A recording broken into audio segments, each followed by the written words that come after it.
يا أهلا بيكم في قعدة سينما. النهاردة هنتكلم على واحد من أكتر المسلسلات اللي أثارت الجدل مؤخرا وكان تريندنج فترة طويلة، وهو مسلسل ذا مونستر، تحديدا الجزء اللي بيتكلم عن قصة إد جين. أنا بالنسبة لي ما اعتبرش نفسي قوي من الفانز بتاعة المسلسل ده، لأن الموسم الأول اللي اتكلم عن جيفري دامر أنا ما حبيتوش وما قدرتش أكمله، ولما نزل الجزء التاني اللي هو كان فيه هافير باردم وكان بيحكي عن أخين، بصراحة ما كنتش متحمس خالص. بس اللي خلاني أتفرج على الجزء ده حاجتين: إن حسيت إن القصة ممكن تكون مهمة، لأن اتقال إن ده اللي اتاخد منه معظم قصص السيريال كيلرز، وكمان اتقال إن في جزء بيتناول صناعة السينما، فتوقعت إن الأمور بصراحة هتكون مخففة. فسبب تأخير الحلقة إن أنا خدت وقت على ما أقدر أكمل المسلسل، لأن ما أقدرش أقول إن هي كانت تجربة ممتعة بالنسبة لي. وقبل ما ندخل في التفاصيل خلونا نفتكر مع بعض حكاية مسلسلنا اللي بيحكي ببساطة عن قصة حياة إد جين، واحد من أفظع المجرمين اللي بنشوف نشأته اللي خلته شخص مضطرب، وإزاي كان بينفذ الجرائم دي بشكل عنيف ومتوحش. وفي النص كده كنا بنشوف حاجات كتير قوي هنتكلم عنها. الحاجات الكتير دي بقى بالنسبة لي كانت خلقة فوضى في السرد.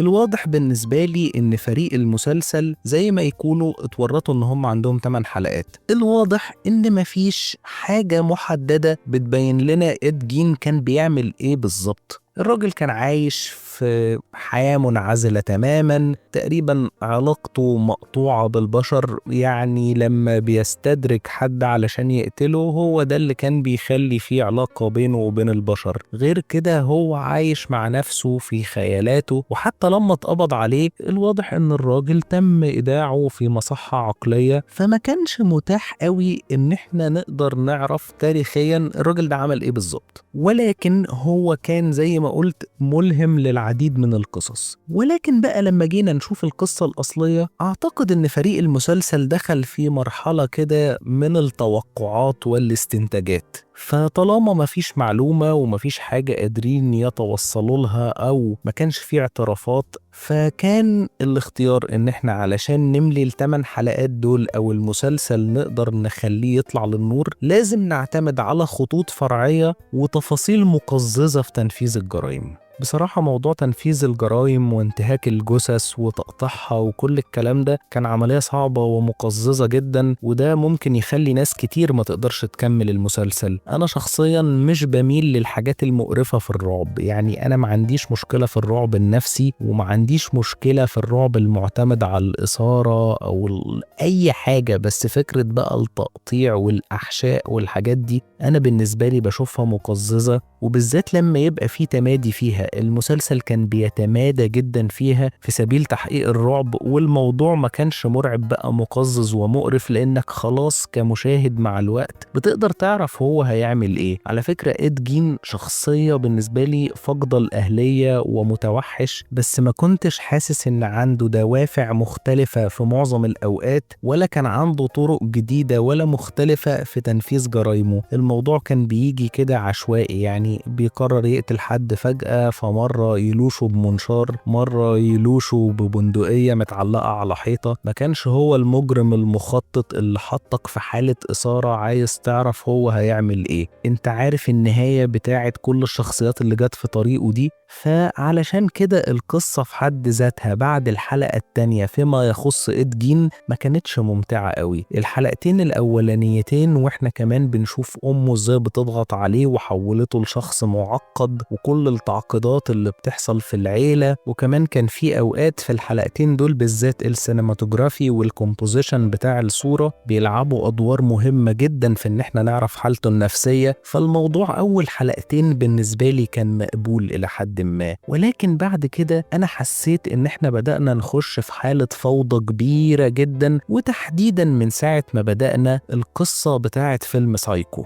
بنتكلم على ان القصة بتاعت اد جين كانت ملهمة جدا لصناعة الفيلم، ولكن حسيت بالذات في النص الاول في حكاية سايكو ان الاحداث اللي بشوفها مخلياني مش عارف المسلسل عايز ايه. فجأة بنلقي الضوء على إن هيتشكوك تعامله مع الممثلات عليه علامات استفهام. الموضوع تاريخيا موجود، ولكن حاسس إن المسلسل والأحداث ما كانتش مكانه، لأن ده بيجي كده بشكل عابر. الحياة الجنسية لبطل فيلم سايكو أنتوني بيركنز ما كانتش برضو بالنسبة لي مهمة، لو شلتها من المسلسل مش هحس بأي حاجة. وكانت كالعادة فرصة من نتفليكس إنها تتكلم في مواضيع وأجندات بيحبوا يطرحوها جدا. ولكن من بعد عرض الفيلم الأمور بالنسبة لي تحسنت شوية، لأن بقت فيه فكرة الشخص المحبوس في نجاحه سواء هيتشكوك أو بيركنز، وهنا بدأت الأمور تبقى فعلا فيها قصة وفي معضلة بيواجهها الاتنين، تحديدا هيتشكوك، وبدأ يحس كده إن هو اللي حط نفسه في المأزق ده. فكانت وجهة النظر دي بالنسبة لي مثيرة للاهتمام، غير كده ما كنتش حاسس باستمتاع. ولما جت دور على حكاية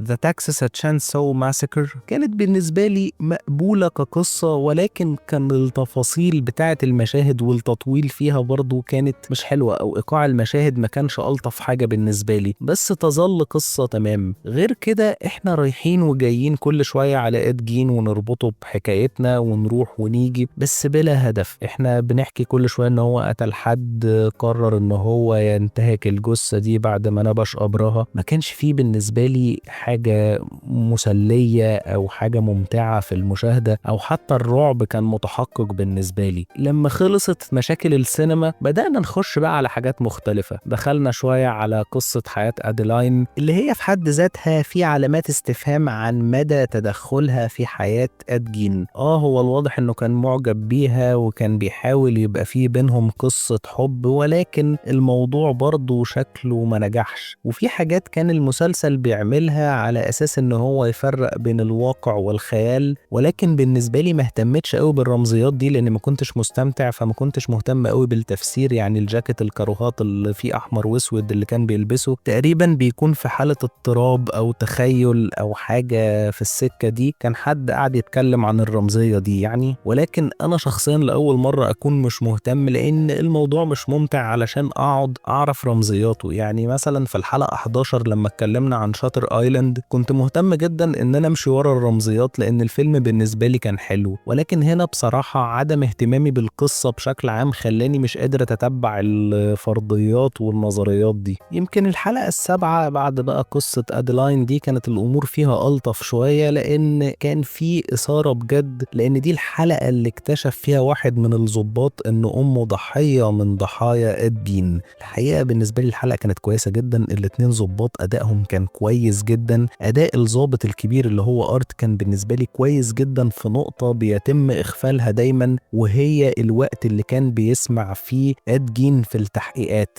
الأداء هنا كان كويس جدا، وعجبني إن هم أخدوا بالهم من النقطة دي، لأن كتير جدا ضابط التحقيقات والدكتور النفسي بيبقوا قاعدين بيسمعوا كأنهم بيسمعوا الراديو ومفيش أي اهتمام باللي بيسمعوه، فهنا انفعالاته كانت قادرة تعكس حجم الكارثة اللي بيسمعها. ويمكن في الحلقة اللي بعدها الأمور يعني بدأ الكيرف ينزل شوية، وبعد كده دخلنا في حالة من التخيلات والزهق بقى طول ما إد جين في المستشفى. فبشكل عام أقدر أقول إن المسلسل ده المميزات اللي فيه قليلة جدا، سواء بقى التصوير في بعض الأوقات كان بيلعب دور مهم، ولكن بشكل عام التصوير كان كويس، والأداءات التمثيلية مفيش غير أداء الاتنين الضباط دول هو اللي عجبني، وأداء طبعا بطل المسلسل تشارلي هونم. الحقيقة الراجل كان شايل المسلسل، أعتقد لو ممثل تاني غير تشارلي هونم ما كانش المسلسل حتى هيبقى محتمل. الحقيقة الراجل اجتهد جدا حتى على المستوى الفيزيكال، لأن هو فقد وزن كتير مش قليل علشان يلعب الشخصية دي. وكمان موضوع الصوت اللي هو كان عامله كان من الحاجات الصعبة، وأنا كنت مهتم أعرف أساسا كواليس الصوت ده. لقيته في الانترفيوز بيقول إن إد جين كانت عايزة إن يبقى عندها بنات بس ما يبقاش عندها أولاد، فإحساس العقدة ده اللي كان عنده خلى صوته أقرب للبنات. فحسيت ان الراجل كان بيحاول يجتهد في الشخصية وبيبذل فيها مجهود، فيعني اعتقد هو من نقط القوة. وعلى صعيد الاداءات التمثيلية الباقية بصراحة معظمهم كان ما بين المقبول والوحش جدا. اوحش اداء بالنسبة لي كان اداء ألفريد هيتشكوك او الممثل اللي لعبه، لا هو بقى شبه هيتشكوك في الميك اب ولا